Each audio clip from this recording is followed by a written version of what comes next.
Hello everyone, this is Harsh Karangiya. Welcome you to the series of PR of Australia. So आजकल Australia में workforce shortage की news कई महीनों से आपको सुनाई दे रही होगी। इसको हम दो चीज़ों से वेरीफाई कर सकते हैं। नंबर वन, स्टूडेंट्स को अनलिमिटेड वर्क राइट्स मिलना। पहले स्टूडेंट्स को वीकली 20 आवर्स अ वीक उनको टाइम मिलता है वर्क करने के लिए। अभी वो वर्क राइट्स अनलिमिटेड हो गया, मतलब स्टूडेंट्स चाहे उतना काम कर सकते, जितने घंटे तक करना उतना घंटा तक कर सकते हैं। सेकेंड इज, पीआर में कम पॉइंट होने के बावजूद भी स्टेट नॉमिनेशन इन्विटेशन आना पीआर अप्लाई करने के लिए। दिस शोज दैट उनको वर्कफोर्स की बहुत रिक्वायरमेंट है। लो पॉइंट्स पर भी लोगों को पीआर ग्रांट हो रहे हैं और ये हमें पासली 2-3 महीनों में ज्यादा एक्सपीरियंस किया है, बिकॉज हमारे पास monthly on an average 100 to 150 invitation a month आ रहे हैं। सो इस वीडियो हम डिटेल में डिस्कस करेंगे कि पीआर का कैसा स्टेप बाय स्टेप प्रोसेस है, क्या क्या चीज़ें इन्वॉल्व होती है पीआर होने में और क्या क्या बेसिक रिक्वायरमेंट्स है।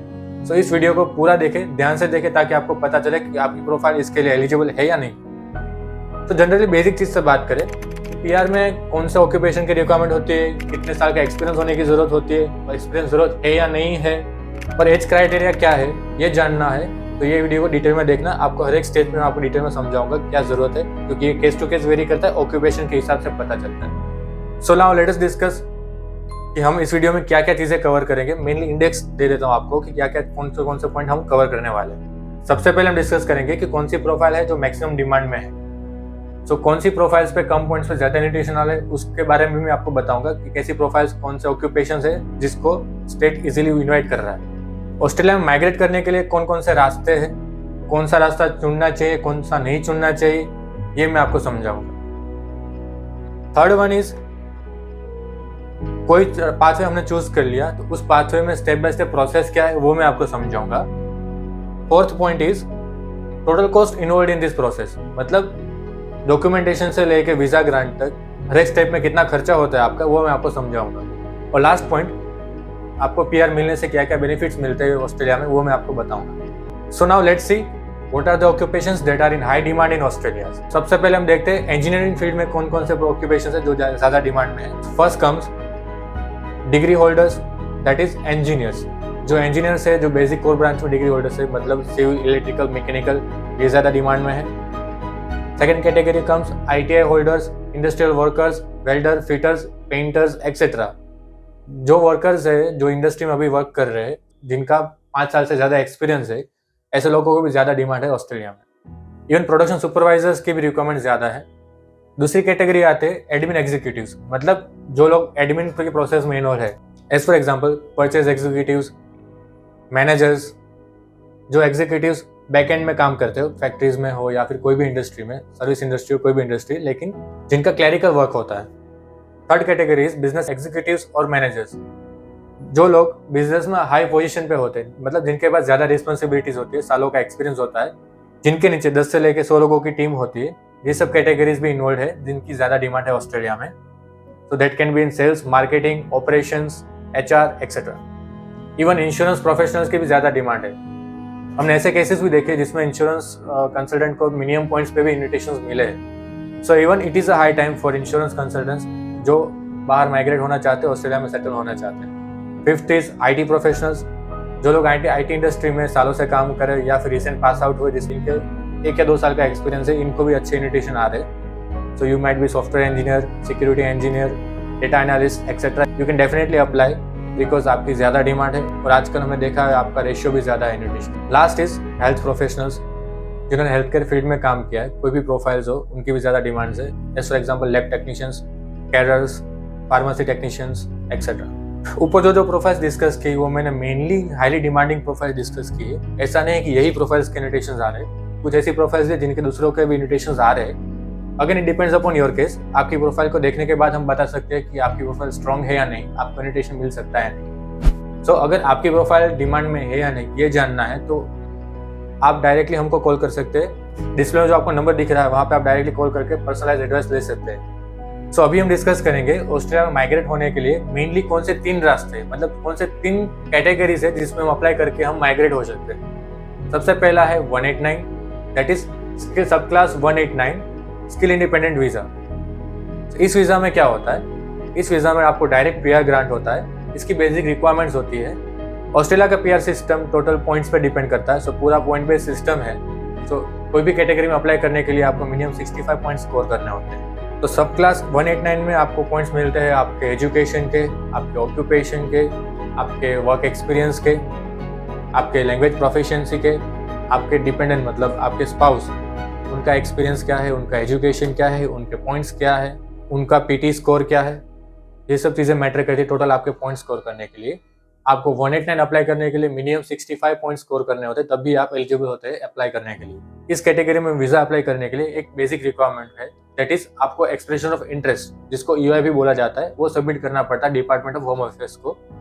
अगर आपको होम अफेयर्स रिवर्ट करता है by inviting you to apply, तभी आप 189 को अप्लाई कर सकते हो, otherwise you can't apply directly for 189। Second sub class is sub class 190।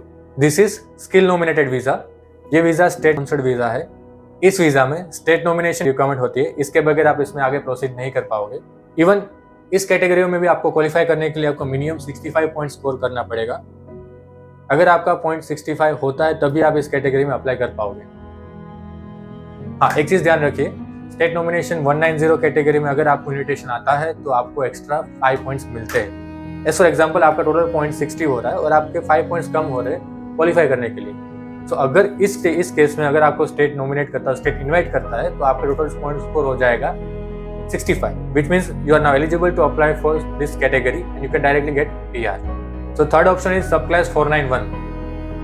This is again skill work regional visa, जिसमें नॉमिनेशन और इन्विटेशन की रिक्वायरमेंट्स होती है। सबक्लास 491 उन लोगों के लिए है जो 190 में डायरेक्टली क्वालिफाई नहीं होते, जो कुछ पॉइंट से रह जाते हैं। सो ऐसे लोग को हम 491 में डाइवर्ट कर सकते हैं। इस कैटेगरी में क्या होता है कि आपको इनिशियली 5 years वर्क परमिट मिलता है। So when you get the work permit, वहाँ पे शिफ्ट होने के बाद 3 साल में आप सीधा PR अप्लाई कर सकते हो। So this is a pathway which means work permit leading to PR।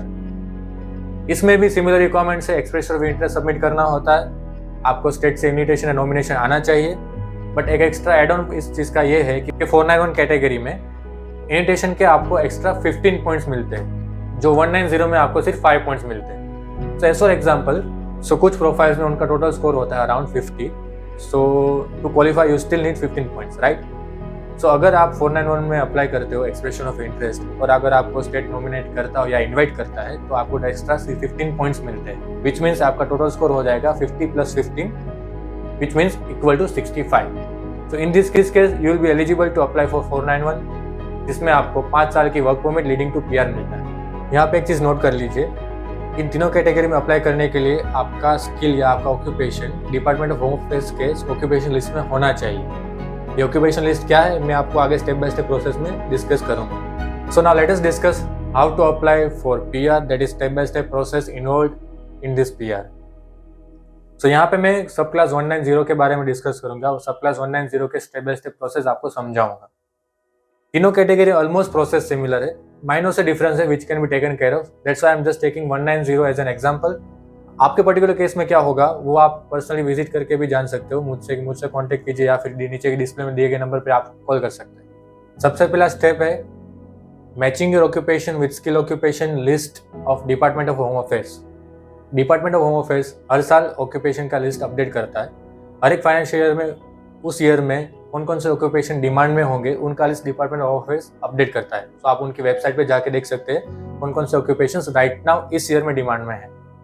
सो आपका ऑक्यूपेशन उस लिस्ट में है या नहीं, ये पहले सबसे पहले आपको वेरीफाई करना होगा। That is your first step. Second step is checking your basic score with the help of your consultant. So I would suggest आपका बेसिक स्कोर क्या हो रहा है ये आप किसी कंसल्टेंट को विजिट कीजिए और उनसे गाइडेंस लीजिए कि आपका बेसिक आपके प्रोफाइल्स के हिसाब से, आपके एक्सपीरियंस के हिसाब से, आपके एजुकेशन के हिसाब से, आपकी एज के हिसाब से, आपके डिपेंडेंट या आपके स्पाउस का क्वालिफिकेशन और एक्सपीरियंस के हिसाब से कितना स्कोर होता है, so that you can get the basic guidance कि आप एलिजिबल है या नहीं, आपको आगे बढ़ना चाहिए या नहीं चाहिए। एक चीज़ याद रखिएगा कि अगर आपको अप्लाई करना है तो to be eligible your minimum score should be 65 points. इससे कम स्कोर में आप अप्लाई नहीं कर पाओगे। So please take your help of your consultant and based upon your experience and occupation आप गाइडेंस लीजिए।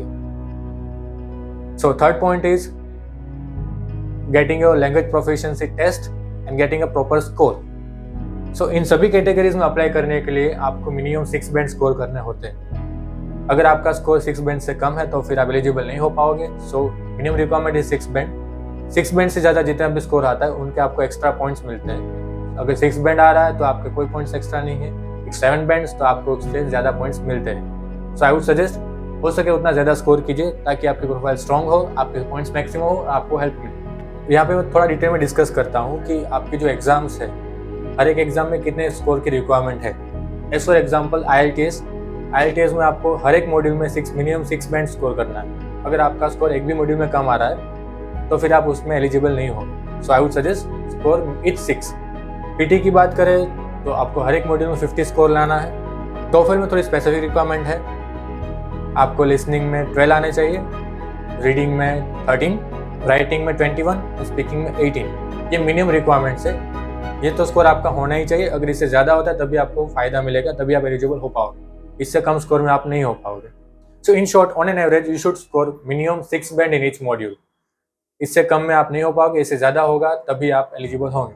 तो कोई भी एग्जाम आप अप्लाई कर रहे हो, आपका इक्विवेलेंट बैंड स्कोर या इक्विवेलेंट बैंड स्कोर टारगेट ज़रूर देख लीजिए। Fourth step is skill assessment, that is assessing your total skills. So skill assessment में आपका एजुकेशन और आपका एक्सपीरियंस वेरीफाई होता है। हर एक ऑक्यूपेशन की डिफरेंट बॉडी है स्किल असेसमेंट के लिए। सो आपको पहले ये देखना होगा कि आपके ऑक्यूपेशन के हिसाब से कौन सी बॉडी है जो आपका स्किल असेसमेंट करेगी। आपको स्किल असेसमेंट उसी बॉडी के पास कराना होता है। और अगर आपको जानना है कि आपकी असेसिंग बॉडी कौन सी है तो आप डिपार्टमेंट ऑफ होम अफेयर्स के वेबसाइट पे जाके आपके ऑक्यूपेशन के सामने कोरोस्पॉन्डिंग स्किल असेसिंग बॉडी का नाम लिखा होगा, वहाँ पे उनकी वेबसाइट पे विजिट करके देख सकते हैं कि उनकी क्या क्या रिक्वायरमेंट्स होती है। इन जनरल आपके स्किल असेसमेंट में आपका एजुकेशन, आपका ऑक्यूपेशन, ये सब वेरीफाई होता है। कुछ असेसिंग बॉडीज़ है जिसमें आपके इंग्लिश लैंग्वेज प्रोफिशिएंसी की रिक्वायरमेंट होती है। As for example engineers Australia में स्किल असेसमेंट करने के लिए आपका PT स्कोर होना कंपलसरी है। स्किल असेसमेंट में जो सपोर्टिंग डॉक्यूमेंट्स चाहिए उनके बेसिक लिस्ट आपको मैं समझा देता हूँ। आपके हर एक एकेडमिक डॉक्यूमेंट्स, उसके बाद आपके हर एक experience document as in experience letter, आपका appointment letter, salary slip, account statement, salary statement, may be IT returns, 26AS, form 16। जो भी आप स्ट्रॉन्ग डॉक्यूमेंटेशन प्रोवाइड कर सको उतना अच्छा है। जितना स्ट्रॉन्ग डॉक्यूमेंटेशन होगा उतना आपका परफेक्ट असेसमेंट होगा। एक चीज़ याद रखिए, आपकी प्रोफाइल में जो असेसमेंट होगा उसमें जो रिपोर्ट जनरेट होगा उसी रिपोर्ट के हिसाब से ही आपका पॉइंट कैलकुलेशन होगा। तो जो भी रिपोर्ट में आता है उसके हिसाब से आपके टोटल पॉइंट आप क्लेम कर पाओगे। Skill assessment is very critical part of your profile. अगर स्किल असेसमेंट में कोई भी मिस्टेक रह जाती है तो आपका पूरा रिपोर्ट खराब आ सकता है। तो इसकी वजह से आप शायद आपके पॉइंट्स क्लेम ना कर पाए। सो आई वुड सजेस्ट आपका स्किल असेसमेंट आप किसी रजिस्टर्ड माइग्रेशन एजेंट के पास से ही करवाएं। Fifth point is registering your expression of interest on skill select. EOI ROI submission में आपके रजिस्टर्ड एजेंट आपको हेल्प करेंगे कि कौन से स्टेट में सबमिट करना चाहिए। Based upon your skill assessment, based upon your English language proficiency score, आपको आपके एजेंट आपको गाइड करेंगे कि आपको कौन से स्टेट में अप्लाई करना चाहिए ताकि आपको इन्विटेशन आए।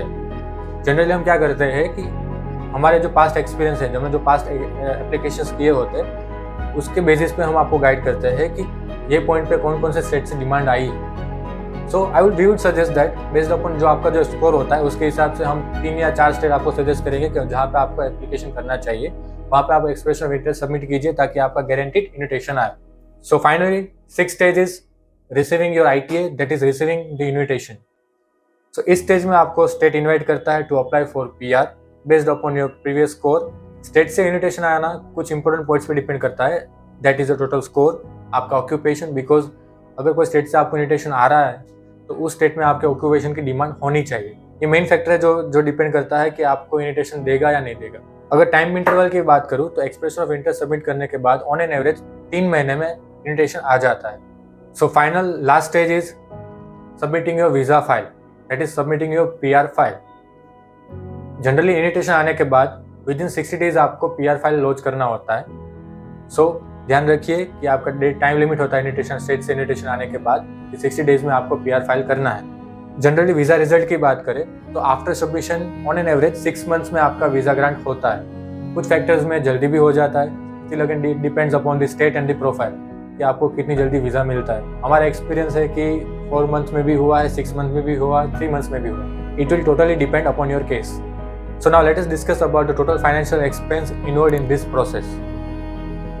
याद रखिए ये जो आपका एस्टिमेशन है आज की डेट के हिसाब से है, दैट इज 10 दिसंबर 2022। ये हो सकता है कि आप जब आए तब ये टाइम चेंज हो गया हो और अब कोई कोटेशन डिफरेंट हो। सो ये जो कोटेशन आप अभी देखने वाले हो वो आज की डेट के हिसाब से मैं आपको दिखा रहा हूँ कि अप्रोक्सीमेटली आपका इतना कॉस्ट होता है। अभी कुछ ही सेकंड में आपको डिस्प्ले में आएगा कि कौन से स्टेप में कौन कौन से पेमेंट्स इन्वॉल्व है। So now finally late us discuss about the benefits of getting PR in Australia.